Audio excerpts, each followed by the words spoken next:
Okay, good afternoon, everyone.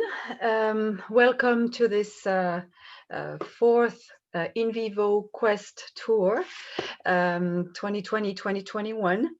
My name is Marie-Cécile Damave. I'm the head of innovation and international affairs in the think tank Agridées, and I will be moderating this session today. So, what is InVivo Quest? Well, InVivo Quest is an international program that aims to detect innovative project holders and startups across Europe this year in agtech and food tech that make promising propositions to address the challenges of climate change and transitions in agriculture. This year, we have a European focus, and there are 7 different sessions all across Europe, covering all the regions of Europe. And today, the conference will focus on Central Europe, and you will have the opportunity to ask your questions to 3 speakers based in France, based in Switzerland, and in Germany. So we all know that climate change already has major impacts on agriculture, on farming. We know extreme weather conditions are occurring more and more often. We know that global warming is a reality. Most farmers have already noticed changes in their practices.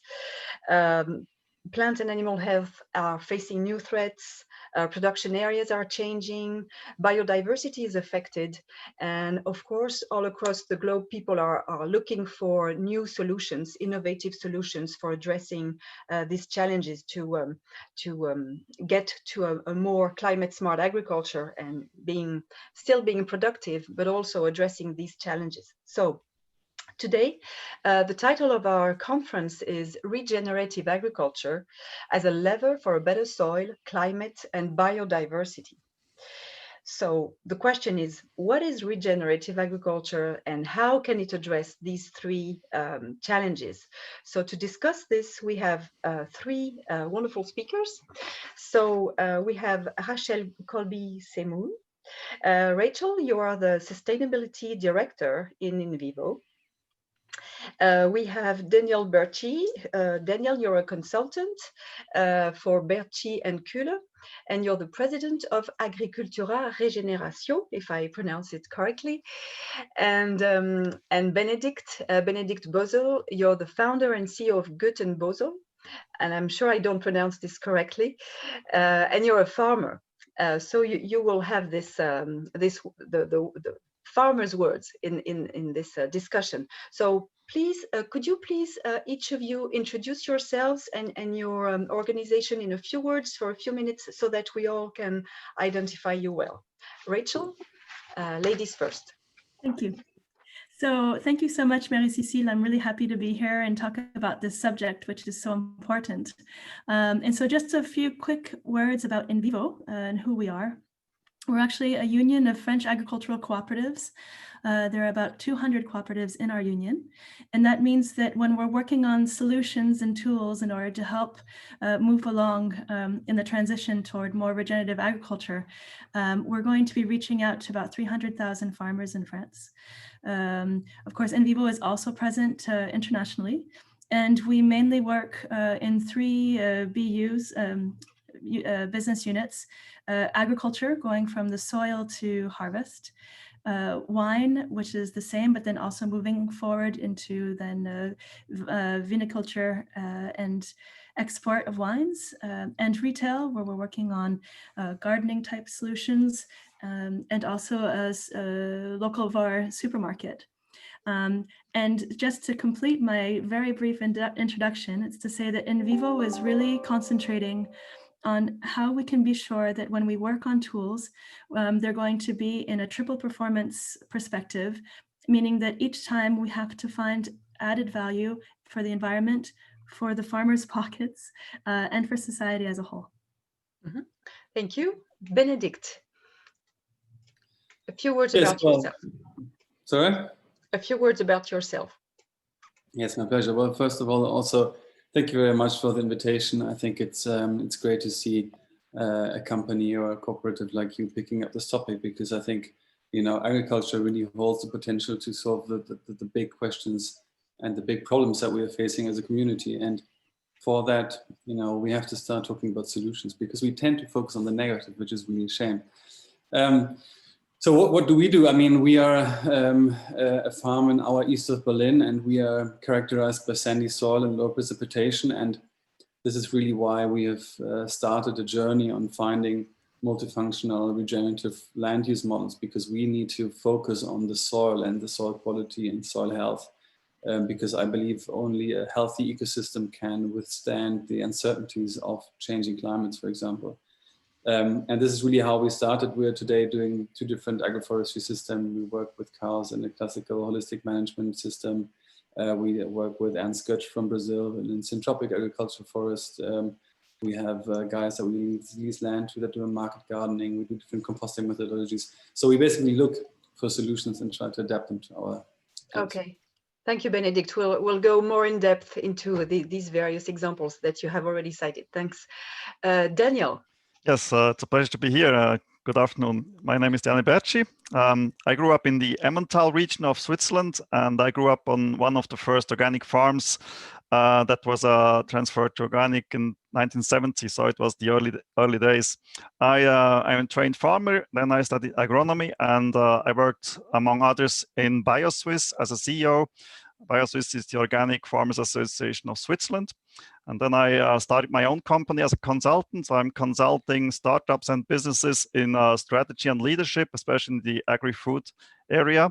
And last year we created an association called Agricultura Regeneratio, and I'm the president of this association. And we are a group of farmers, of consumers, of processors and traders that wants to bring forward agriculture in Switzerland and regenerative agriculture as a model that is fit for the future and is beyond labeling and beyond certification. That's our vision, and our view is that we can, with healthy soil, we can produce healthy food for healthy people, and we can really produce food in harmony with nature. That's our aim, and I'm trying to find partners and resources to grow the association and roll out different projects.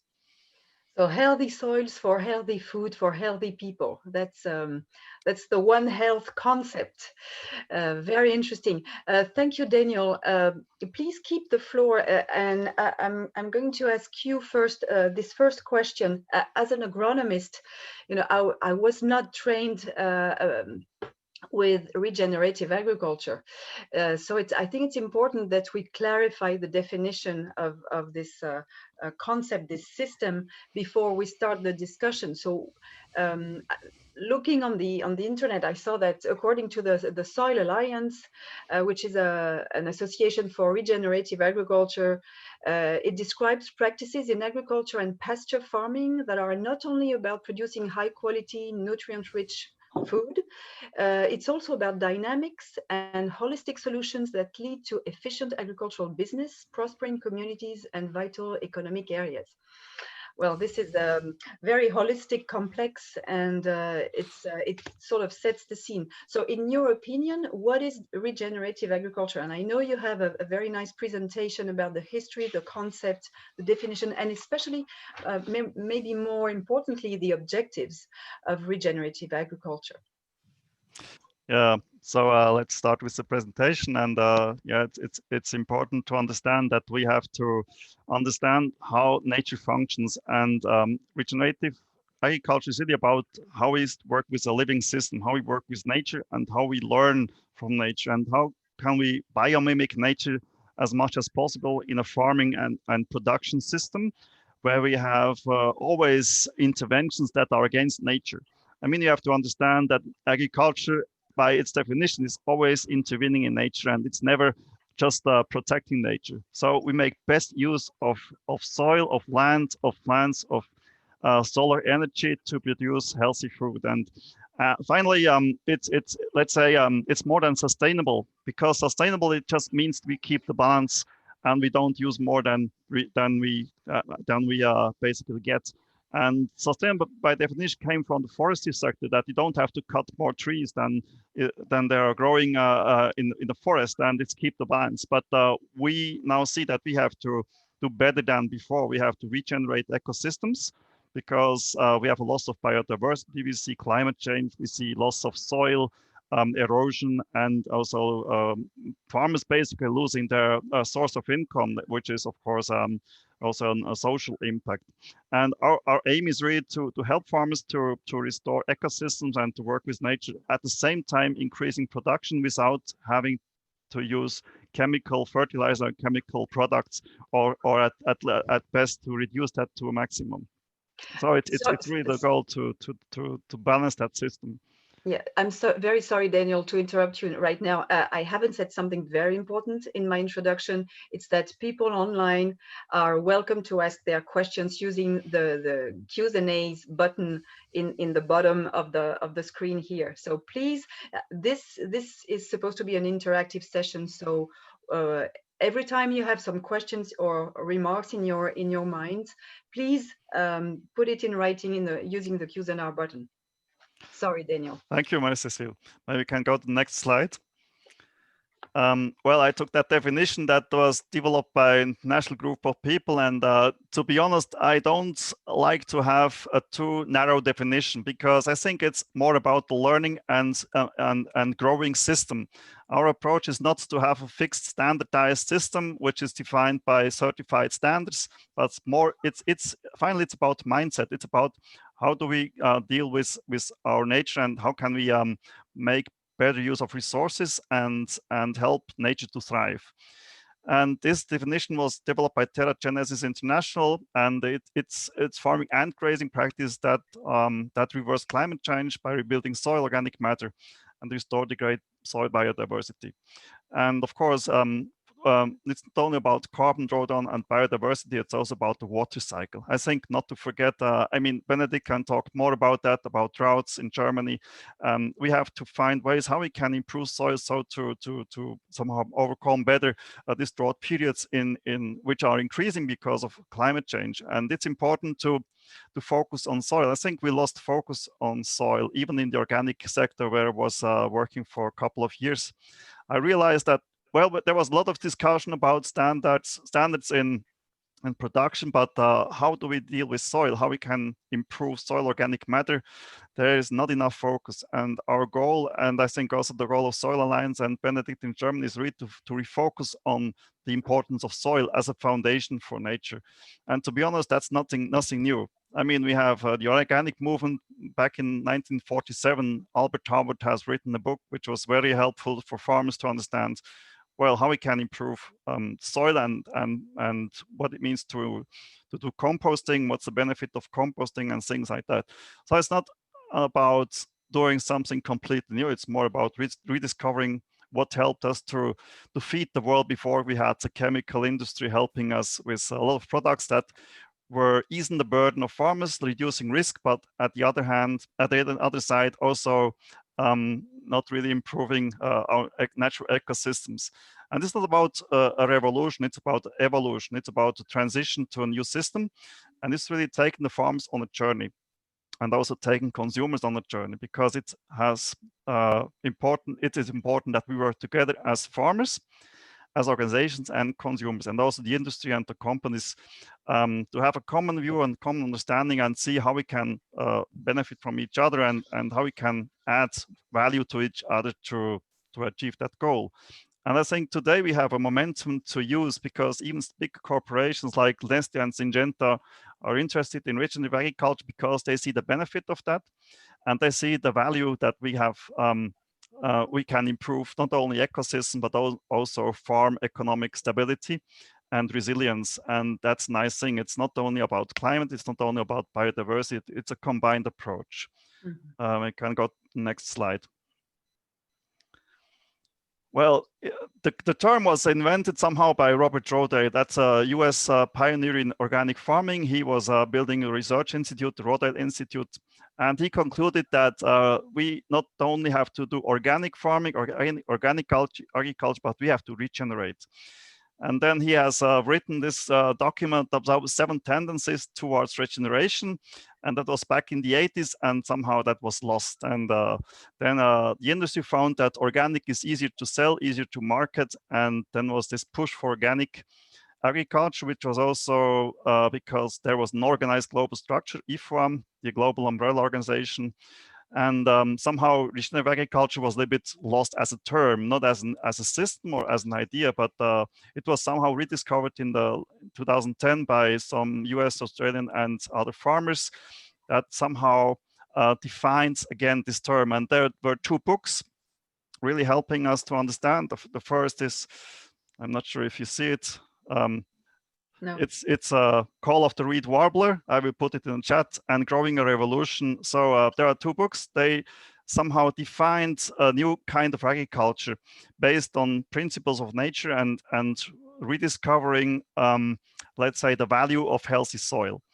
That was never completely lost, of course, but there was an underestimation of the value and the importance of soil, because farmers were somehow trained to use all these nice things provided by the industry, but doing soil analysis, understanding soil and protecting soil, that was not enough, let's say, trained in agricultural colleges and also in the extension services. It was often seen as, well, that's not so fashionable, it's not so trendy, let's focus on the more trendy things, and soil is just dirt. But in fact, soil is much more than dirt. Soil is life. And people like Gabe Brown, who were really instrumental to bring this movement more forward, and Joel Salatin, they really coined this term, regenerative agriculture, to make clear that it's about improving our systems and improving agriculture as a whole, and not just trying to fix individual issues or things. It's about the whole system approach. So we also can say it's from farm to table, from field to from soil to table. As long as you have 95% of foods produced on soil, we still have to focus on that. And to be honest, I don't think that we will get much below 95% globally, that food production is still based on soil. Maybe you can go to the next slide.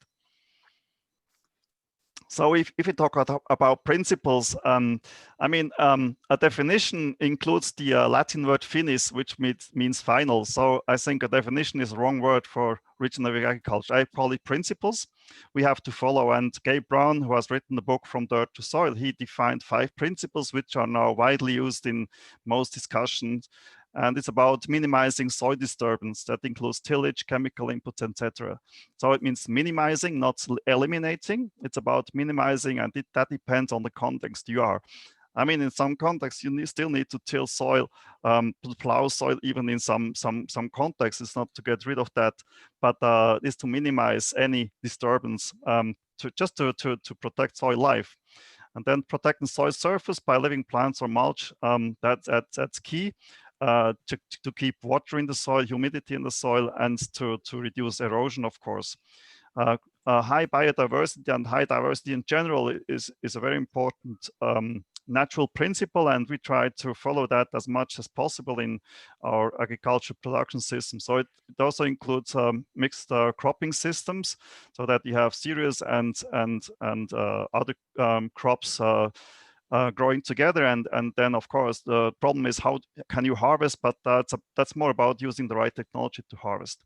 Then keep living roots in the soil whenever possible. So if you see a brown field, there is something wrong.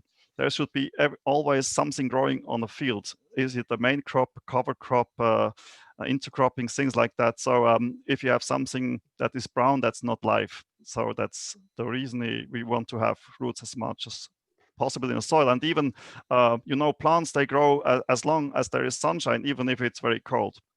Of course, that's reduced, but there is always photosynthesis going on. And last but not least, it's integrating animals as much as possible in the farming systems, just because that's a natural principle. Take the bisons in North America. There were millions and millions, and that didn't degrade soil, that was building up soil. And also the work from Alan Savory, for example, in South Africa and Zimbabwe, showed that with integrating grazing animals, you can improve ecosystems as a whole. And so we think it's very important to do things like holistic management or mob grazing to just bring back animals in the natural ecosystem. And of course, that's the contrary to factory farming or to confined animal feeding lots and things like that. Next one. But I think about, if we talk about farmers level, what's the prerequisites to practice that kind of agriculture, regenerative agriculture? I have defined my own 5 prerequisites, and first of all, it's the willingness to take risks. I mean, you leave the comfort zone and you deal with a lot more of risks, and nobody likes that. That's human, that's natural, but you have to overcome that obstacle, because behind the risk and comfort zone, there is the learning zone, and there is something you can discover that is new. But as a farm, if you take a family farm, it has to have the consent from the whole family. You can't do it alone and just tell your family, I'm doing that now, and they have to accept, they have to understand what are the consequences. And based on when we are transferring to organic agriculture, you have to understand that it's limiting maybe the income. You have maybe a little bit depression for some time, but that's the way you have to go, and you have to go through the valley to go to the next mountain. And then, of course, failure will happen. It's clear that you can't just shift to regenerative agriculture and everything is perfect. It's a learning approach. It's a learning growth path, and you have to follow that. And failure is important, also not to do it, but also to fail forward and to learn from that. And it's helpful to learn not alone, but with partners, with colleagues, with other farmers. Then you need a certain financial stability. So if you are just almost broke, don't do it. I mean, it's better to stick to the known system, so not to increase risk, because you need some reserves. That's always my recommendation to farmers. If you want to do it, just have some reserves before you start, because if there's depression, you just can keep through and you don't give up because of that. And then, starting, of course, it actually is taking a risk. It's that's certainly. Yeah. I mean, you can also, of course, you can limit risks, and it's important also to understand that there's also benefit of that. But you have to overcome risk, and people they over-assess risks and they underestimate opportunities. That's always the reason they hesitate. But that's the reason I do some coaching for farmers. They need somebody who can help them to just do the journey. Yeah, training is important. Okay. Exactly. Next one. And then mainly the success factors, of course, it's also about understanding nature. I mean, people need to rediscover nature, and in agriculture college, you don't learn how nature functions, to be honest. That's something you have to do on your own, and you can read books, but you learn from experience. That's the most important. Lifelong learning, it's not just you take a book, you do it, and everything is fine. You learn every time you do something. And then you have to develop a kind of a vision or guiding principles or mission statement for the farm as a family, and to have a 10-year plan. What you want to achieve and what you want to see in 10 years. It's about integrating technology, also new biological technology, which is now thriving and developing. Just today it was announced that Syngenta took over one of the large biological producers in Italy, which is interesting because until now Syngenta was very much focused on chemicals, and now they discover biologicals. So that sounds interesting. And I think last but not least, we have to integrate consumers and to work with consumers and make them understand it's not about labeling, it's about what's nutrient density of food, what's quality of food, what nutrients we have inside, and not what we have excluded in the production system. And of course, it's best if you have your own marketing and distribution system without relying to the globalized supply chains. Mm-hmm. Next one. And that's pretty simple, but it's about using solar energy. Plants absorb CO2 and they produce sugars that are put in soil, and they feed soil organisms. That's standard you learn in school, public school, but I think most farms, they forget about that after school, and that's pretty sad. Next. And then I think the benefits, we talked a lot about the obstacles, but of course there are benefits, much more benefits than obstacles. And it's really about soil health. That's the first and main reason, but also you can maintain crop yields. And that's a nice thing. If you have more organic matter in soil, it increases your yield without having to put too much external input, and it also lowers your costs, of course. It increases resilience because crops, if they understand how to defend themselves somehow, that's also important to increase, let's say, resilience without having to treat too much.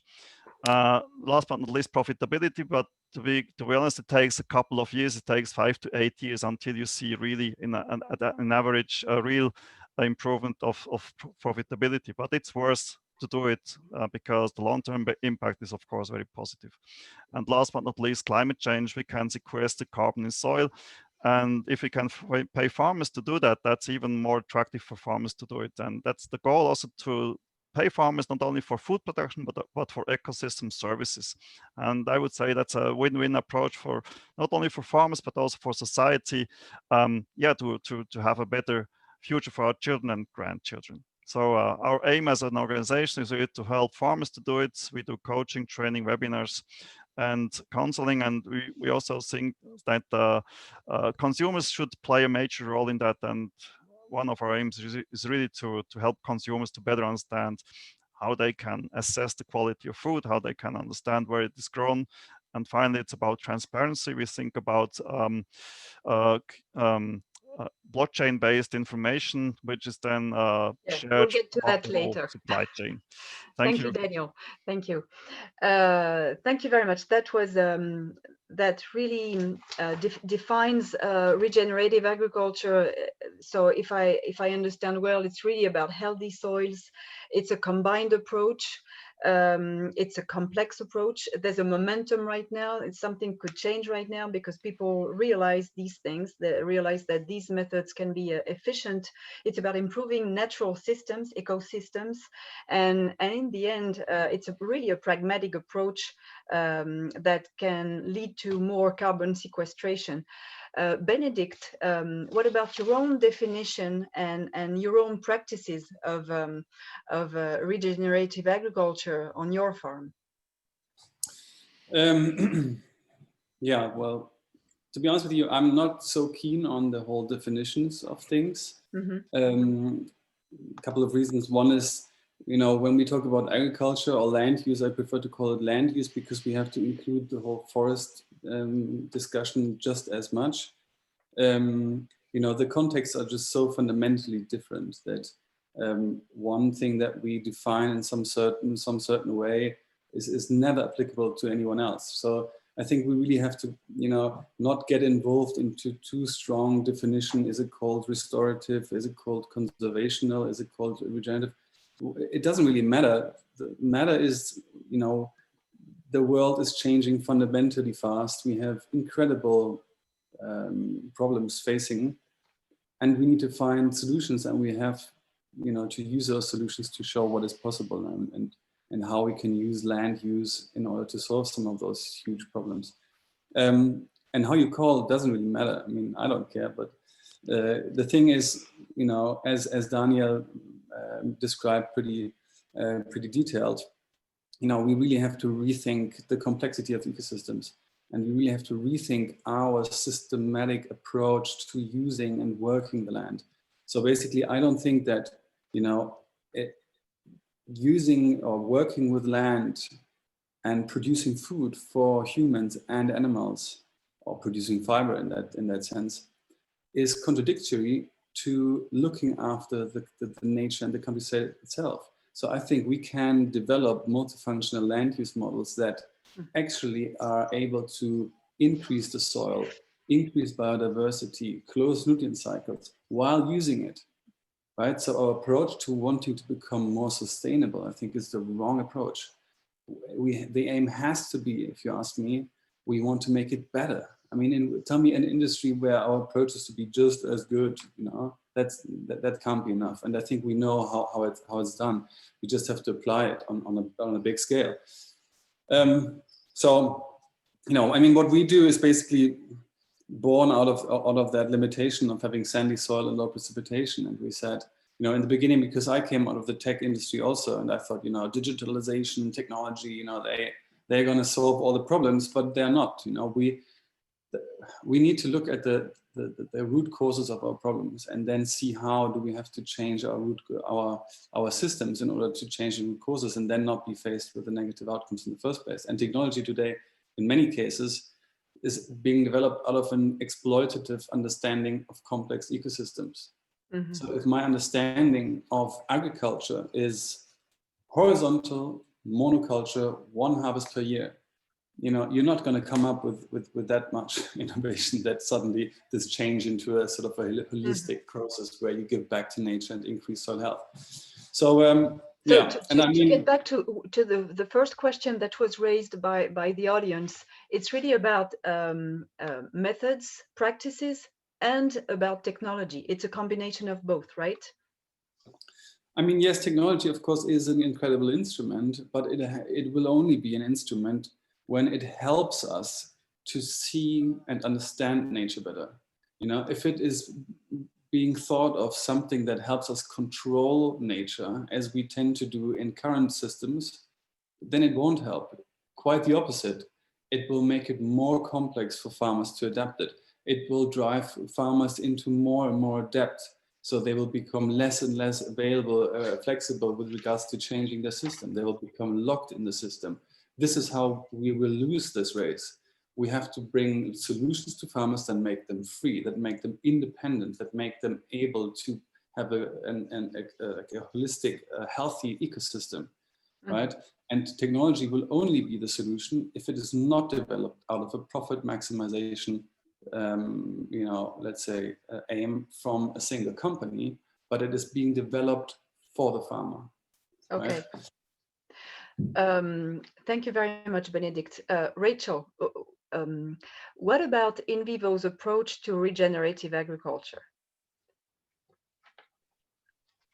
Your mic is on mute. Yeah, hard to hear that way. So InVivo, we're really ramping up on having this more of a systems approach that has just been described. As a union of cooperatives, we want to be really careful about the kinds of practices that we prescribe and that we try to provide tools for.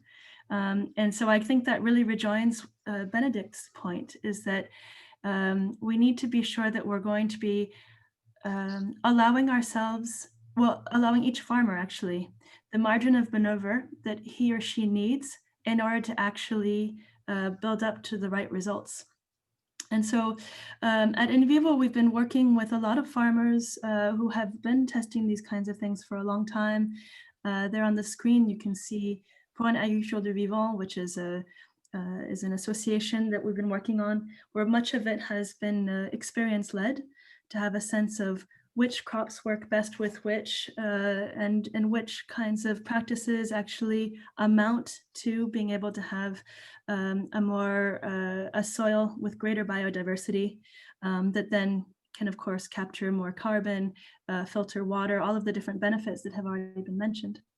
And since then, we've also decided to join into an international coalition called One Planet Business for Biodiversity, where there again, in the spirit of what Daniel and Benedikt have mentioned, is that what we are trying to do in terms of definitions is just the impact and the results that we're hoping to actually arrive at and build toward, and not be quite so prescriptive in specifically what needs to be done, which is, I think, what organic farming maybe did at one point.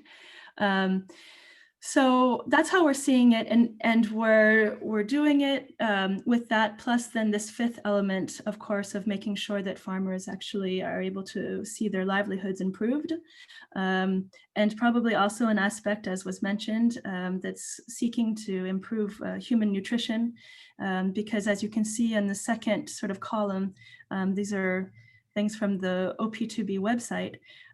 We're looking to cultivate agrobiodiversity, because that type of diversity of seeds and crops and everything are also, when they're integrated into the crop rotation, they're going to both help in terms of the soil adaptability to climate change, among other things, and be regenerative. But it'll also then suit better maybe the needs of human nutrition. All of that said, if we can move to my next slide, for us, what's really important is that we're able to facilitate the transition for a very broad base of very different types of farmers.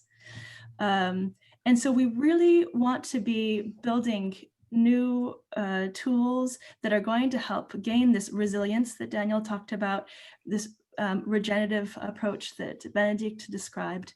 And so at InVivo, we're working hard on what are the kinds of solutions that, that could actually enable that. And as you'll see on the bottom part of my slide, we do think that the digital is a great instrument, and that's a good choice of words, a great instrument for helping to both be sure about what is actually building that progress that we're wanting to see, despite the diversity of starting points and the actual, depending on the local context and the crops and everything, how different the actual practices need to be. We need a way of charting that. And I think that digital is a great tool for that. And then also using that digital as a way of being able to share it with others so that either off-takers can contractualize a premium price because they see that there is that progress being followed, or we can also then chart whether or not these soils are sequestering more and more carbon, if they are actually helping to stock more water or better filter water, so that in terms of quantity and quality, we're in a better systems approach for without necessarily needing irrigation. So we think that this is the role that digital can play, because if we don't get to scalability, that's when I'm not sure how we can actually evolve and make our global food systems more sustainable. It's easy to say here in France, we say it a lot, oh, all you have to do is just have everything very local. We need to not worry so much about international commerce anymore. We can just let go of all of that. It's easy to say it, but this risk factor that Danielle so well described is really important. And we need to be sure that we're actually going to be able to fulfill this. And my fundamental belief from what I've heard from a great diversity of agronomists now is that we can really use agriculture, regenerative agriculture, as a way of meeting industrialized needs. But it has to be programmed in. And to do that, I think that's where the digital has its best role. So digital tools to measure the progress, actually, to measure the progress, the organic matter in soils, the water content, things like that. And maybe, what about carbon credits? It's one of the questions we got from the audience. So yeah, that's exactly it, is that if we're able to then measure, then we're going to start seeing both in which ways the farmer has maybe reduced their emissions, and we'll also, though, then be able to see what is some of the impact that these regenerative practices have had on the soil and its capacity to stock carbon or to improve biodiversity within the earth, in the soil, and also above ground. And when we can chart that too, then we're going to even scientifically have a better sense of what companion crops work best with each other. I think that I really agree with this point that it's based and built on experience, and it's a never-ending story. That said, one of my problems being CSR director of InVivo is that I need to be able to share results. And too often, people haven't necessarily caught on to the actual proof that has been made by different farmers, because oftentimes it's too local, or it hasn't actually been followed, or whatever. And all of those are little barriers that we need to take away, because I don't think it's doing justice to this approach that seems to me very great in potential. And we need to start, breaking it down so that it's easier to share with others, so that in some ways or other, between the science that we bring, but also the reassurance that we bring, that maybe we can somehow or other reduce or minimize that risk factor. And then afterwards, though, I'll talk about the fact that the digital when we make it more visible, then it's also, I hope, a means then to show, so as we said, for carbon credits, if that's the right market, or also for the downstream consumer, being able to show exactly what people are eating and where it's come from, and that the farmer had a real positive role in providing that safe and delicious food. Thank you, Rachel. Benedikt, I think we are all eager to see what's going on your farm. You send us a number of pictures, and I see this one, for example, is about agroforestry, if I'm not mistaken. Could you please give us a few examples of what's going on your farm to illustrate the realities of regenerative agriculture?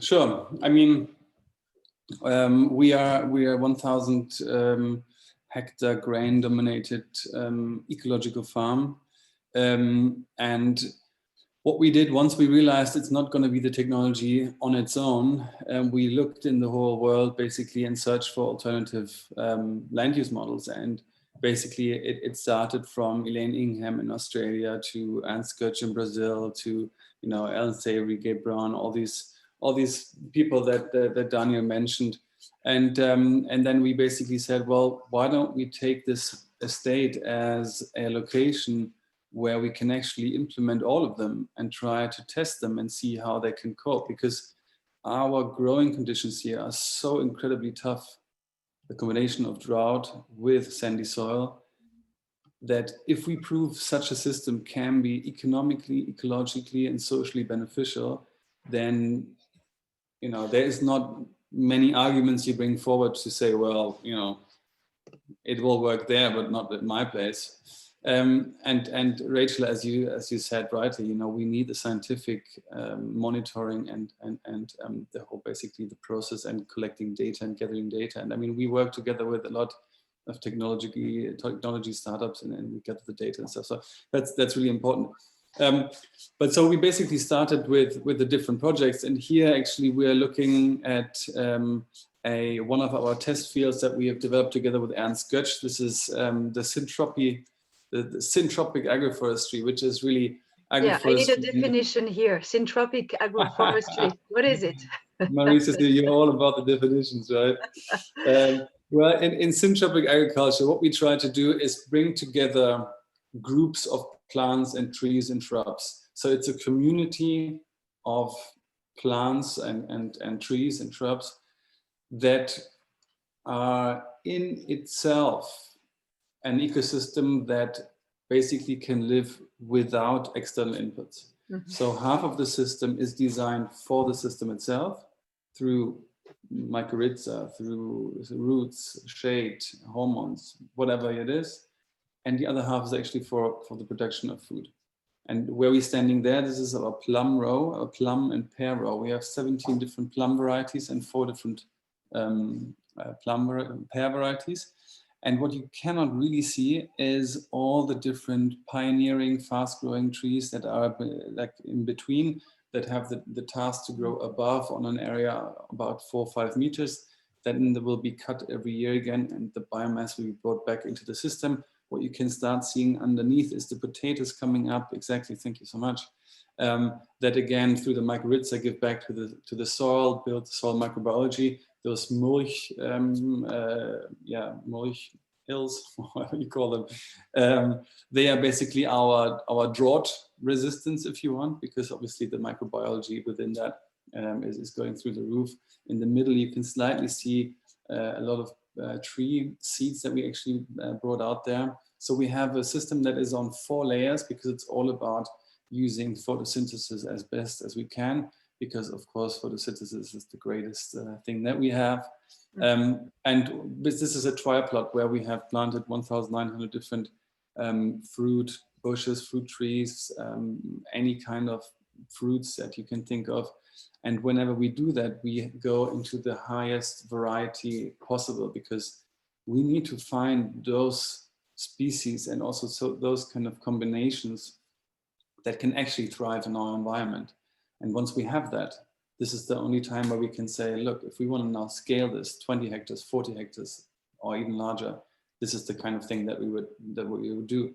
And we would want to, you know, make this open source, because we think, you know, giving farmers all the tools and all the knowledge that they can possibly have has to be independent, and it has to be open source, because we don't have the time for anything else, and we can't continue to make people more dependent. So this is basically why we do it. And, you know, taking a risk, I know all about that. But it is important to maybe also add one thing, and that is human well-being. We haven't yet heard in the definition of regenerative ag the fact of human well-being. You know, life's hard, and there's a lot of work, and the risks are huge. I don't think anyone who isn't a farmer knows how that feels. So making sure that you get up in the morning, you're looking forward to the day, you're looking forward to do what you have to do each and every day, and your family is in a good mood also because they see you thrive, is just incredibly important. And when we think about the future of agriculture, you know, the human perspective is always left out of the equation. I don't understand that. That makes no sense whatsoever. So this is always something to bear in mind. And here, I mean, if you see this and you don't feel well, I don't know what you need to see in order to feel well. But here you see our cows, Angus and Salaire. Actually, you know, obviously some props over to France, which for these beautiful cows. We do holistic grazing with them. So basically, you know, we give them small areas to pasture and then move them basically every day, because it has been shown that this way you can make sure that a cow is actually climate negative. So, you know, as the Americans say, it's not the cow, it's the how. You know, of course, in theory, this is much easier than you do it in practical life. But it's I think there is no other way, you know. So there is no turning back for me. And you know, we have 400 or 500 visitors now each year, and you see how people change. They see it, and everything changes because it is intuitive. You see it, you feel it's right. You know this is right. Now we have to make it bigger, and I think we are just you know, in the beginning of that development. Thank you very much, Benedikt. There was a question directed to you, or maybe Daniel, I don't know. What do you mean by expanding the genetic variety of crops, and are you ready to use new genetic techniques? This is a question to me. Yeah, yeah. Well, to be honest with you, from if this is like a GMO related question, from the sort of technical science side, I am not capable of giving you a good sort of well-grounded opinion on it, I guess. Yeah, I'm not sure the question was about GMOs, but more the how do you consider the genetics of trees, for example, in agroforestry? Do you consider this element to be key of your practices? I mean, part of the elements that you consider to be very important to have a complex system that operates well. Well, I mean, you know, I think it is important to find the right species for the right system in the right context. Mm-hmm. If this is supposed to be a tree that is not, you know, coming from the rural area, and some of the authorities say you cannot grow this tree here because it doesn't belong, I think that shouldn't be the case. You know, nature is nature, and that doesn't know borders and whatever. And if the climate allows it to grow, you know, you should let it grow. Especially if you have the hand on how fast it can basically spread. So more local varieties. Well, I think you have to use the varieties that work for you. And I mean, local varieties have maybe worked here in the last, you know, centuries, but the world is changing. You know, we have had a fourth less of precipitation. You know, we have 10-year average of 450 millimeters. Now we have around 300. So I'm not really interested in that. I need solutions, right? Yeah, thank you. Daniel, did you want to add something?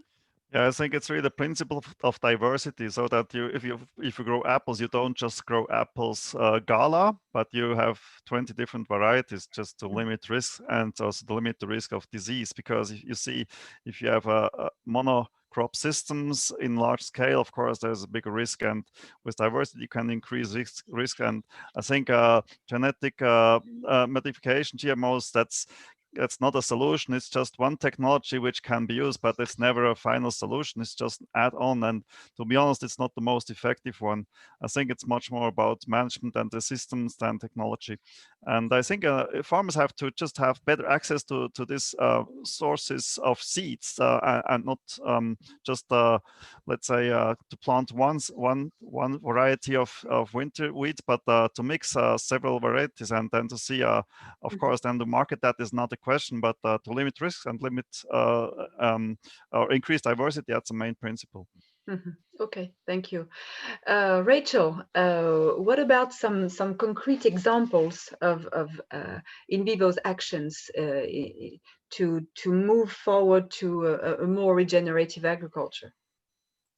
Well, I guess one of the first points would be to pick up on what Benedikt mentioned in terms of human well-being and how humans and farmers thrive. And so one of the things we've been working a lot on is change management, emulation, and then also following that once again in terms of traceability, so that thereafter we can hope for a possibility of an improved economic equation. So here we can see on the slide Farm Leader, which is one of our networks that is working on trying out different types of tools within different agricultural contexts. It's things that are tested then among farmers and shared. The results are shared with each other. And then oftentimes it's even reworked with the startups or companies that have put out this type of technology to see how it can be improved, so that it's always really being targeted in order to bring real improvements. And since time is running quickly, I'll just choose one of the examples, which is the insect trap. That information is sent toward the farmer, so as to have sort of forewarning in terms of what might be needing to change. And Agri-Progress at the end here, which is again a kind of platform where not only can the farmer follow his or her own improvements within comparison of also maybe other farmers who are also testing out things, but then that is consolidated in a way to of course observe data privacy, but in a way that then further down the value chain, the different actors can see what's being done, so that actually we can have this better financial equation that I was mentioning earlier. So those are the kinds of things that I think I really like. I agree with what was said earlier, that it's not the words that count, it's really the practices and the results that we're seeing. That said, I love the word regeneration. It might be becoming a buzzword, but what I like about it is that I think it also refers really to this triple performance, where it's something that's also economically viable, it's environmentally viable, and then it's healthy just in terms of what it provides for everybody involved. In your opinion, is regenerative agriculture intensification of farming? Oh, well, so this is something that I really believe in. In talking with many of the ones who are working in regenerative agriculture, what I've discovered is that we could almost alike soil to a human body, in which case we tend to think, a lot of environmentalists with whom I discuss things tend to say that we need to ration. We need to pull down, we need to lower production. We need to embrace the fact of making less and consuming less and producing less. And that's really something we hear a lot in Europe. And you know, if you think about a human body who does no sports, well, actually the muscles just atrophy. Whereas if you have a healthy body, who's fed correctly, I mean, I don't mean to say this is the only thing, but who is doing sports, those sports are actually going to create other hormones and actually boost the system in its resilience and its robustness. And I understand that it's the same thing with agroecology, is that when you get into these systems where actually everything is very much living, of course, that's scary, it's complex. And we have had a number of decades now of wanting to control that and not having any of that life that can escape us. But in the meantime, as we use that and we keep our soils always covered, we produce more and more biomass, of course, for food, but also for many other things.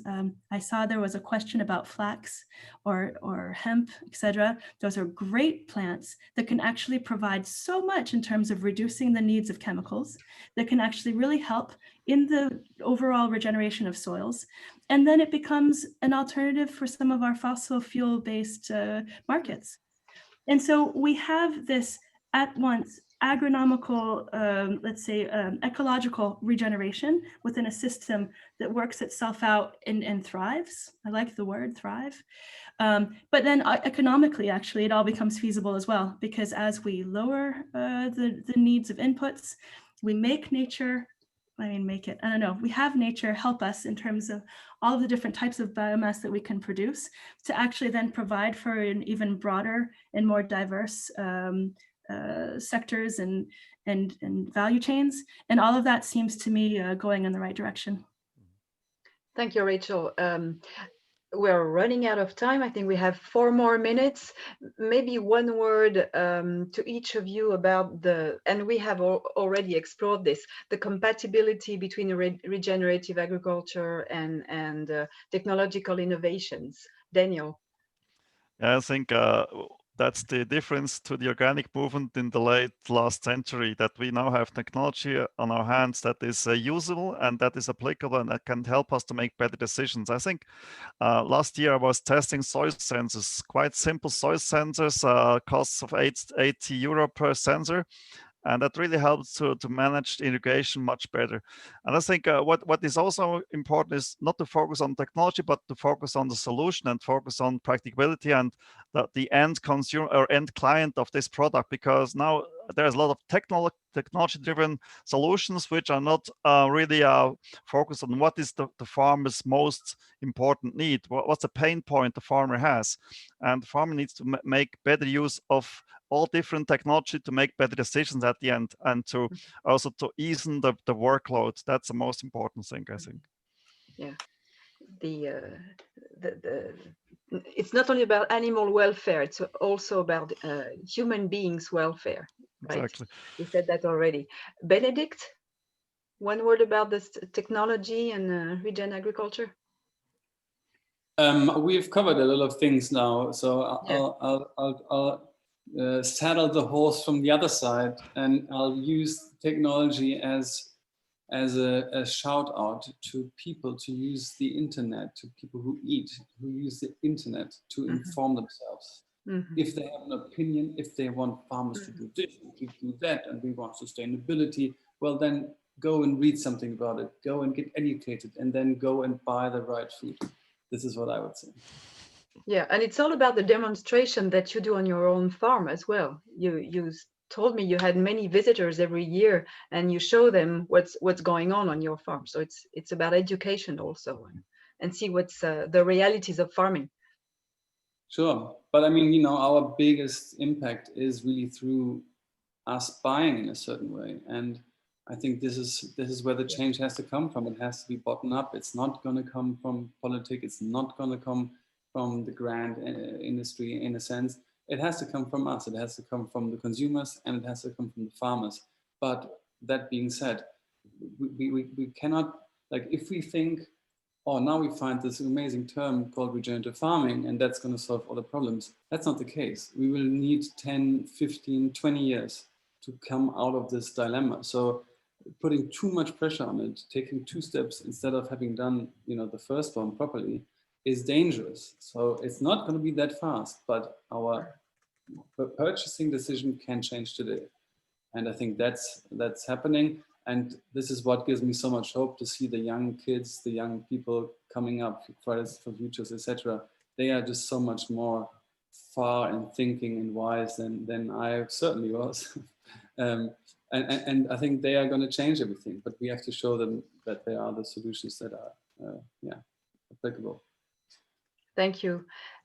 Rachel, you have the final word. Sure. Well, I mean, just for your question, one of the things that is used within FarmLeader, for example, is Apitech, which is a device that actually is used both by beekeepers and by farmers. And I want to just cite that example because as we're saying, if we're going to start having an ecosystem approach, then we also have to start thinking about stop being quite so individual in approach. And probably technology is going to help actually cross so that, you know, if we need to working on making sure we have enough pollinators in one area, well, maybe it's not only the farmer with his or her equipment, maybe it's not only the beekeeper, but it's in using the same equipment with the different needs, usages, expectations, and bringing that all together so that then we can actually have an ecosystemic human approach to achieving the results that we're wanting to see. Okay, thank you very much to all of you. It's been a great, very informative, very rich conversation. Thank you to everyone online for your great questions. Well, I think I know better what is regenerative agriculture now. It's a complex system. It's a journey. It's not right now that it's going to happen. We need a long-term view, a long-term process. We need to make it profitable as well. It's about human well-being, and this includes economical aspects, financial aspects, of course. It's about healthy soils, but also nutritious food, and healthy human beings in the end. It's about transparency as well. Consumers need to know what they are purchasing, of course. So thank you for this great discussion, and I will be very happy to meet you all again tomorrow, same time, same digital platform. You see here the program. We're going to talk about agrobotics. And the potential and realities of the benefits of agrobotics for sustainable and profitable agriculture. We have three great speakers again. Hannes Schauer from the Agro Innovation Lab in Austria.